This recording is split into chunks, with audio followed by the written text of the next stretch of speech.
मोदी योगी की सत्ता से जाते ही क्या भारत में लौट आएगा मुगलों का राज? सुनिए चौंका देने वाली रिपोर्ट। बिहार से लेकर पश्चिम बंगाल तक, तमिलनाडु से लेकर केरल तक कुछ पक रहा है। ये रिपोर्ट आंख खोल देगी। असम और यूपी में भी चल रही है प्लानिंग। मेवात से लेकर हल्द्वानी तक बिछाया जा रहा है भयंकर जाल। कुछ देर के लिए आपको ऐसे सोचना चाहिए कि हिंदुस्तान में कोई ऐसा नेता पीएम बना जिसकी विचारधारा मुगलों वाली है।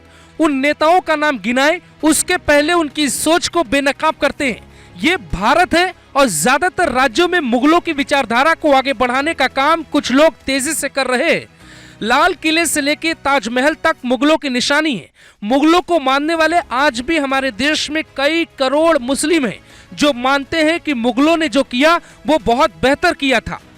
उन्हीं मुसलमानों के हाथ पकड़ने और वोट हासिल करने के लिए हमारे देश के नेता सनातन सभ्यता के खिलाफ कुछ ऐसी प्लानिंग कर रहे हैं जैसे 1200 साल पहले जब मुगल हमारे देश में आए तो सबसे पहले उन्होंने जान नहीं ली बल्कि हमारा दिल तोड़ा, हमारे मंदिरों को हटाया, हमारे आस्था को चोट पहुंचाई, हमारी सभ्यता को खत्म किया। तो फिर 2024 में ऐसा क्या हो रहा है कि हम मुगलों का डर आपको सुना रहे हैं?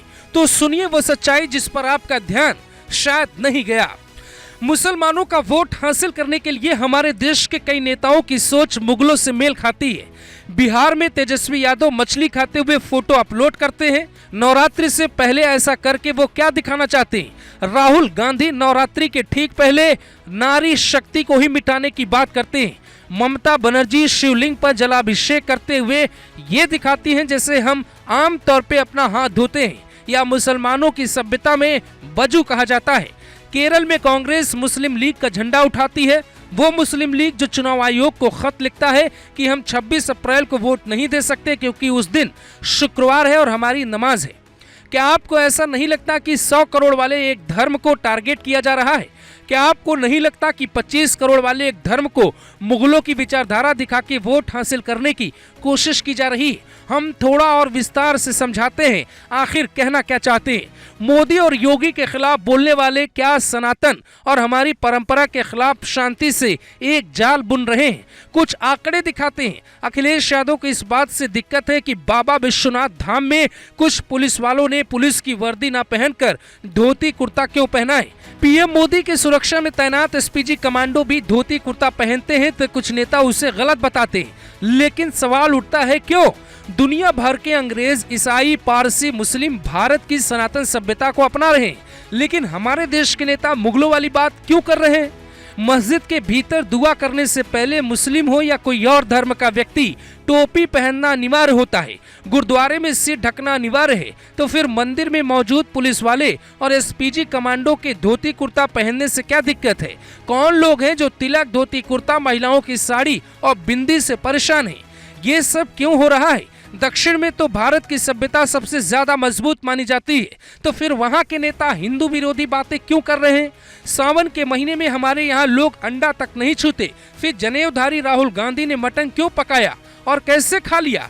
शिव भक्त लालू ने मटन क्यों खाया? और अब लालू के बेटे तेजस्वी नवरात्र के पहले मछली खाते हुए फोटो दिखाते हैं। कई मुस्लिम परिवार ऐसे होते हैं जो नवरात्र में मांस नहीं खाते, तो फिर नेता क्या तुष्टीकरण के लिए कुछ भी कर रहे हैं? मुगलों को ही अपना दादा समझ लिया है। देश में नॉनवेज खाने वाले लोग कितने हैं? राहुल या तेजस्वी ने आखिर वीडियो क्यों डाला था? क्या चिढ़ाने के लिए डाला था? और प्रधानमंत्री ने क्यों इसी मुद्दे को प्रमुखता से उठाया?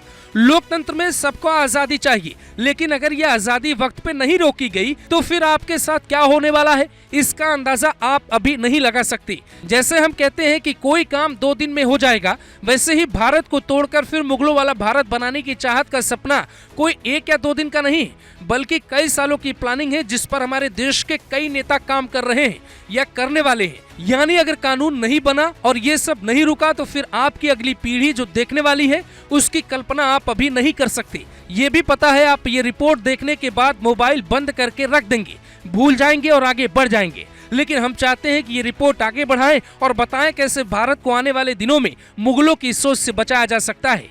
Bureau report, global Bharat TV.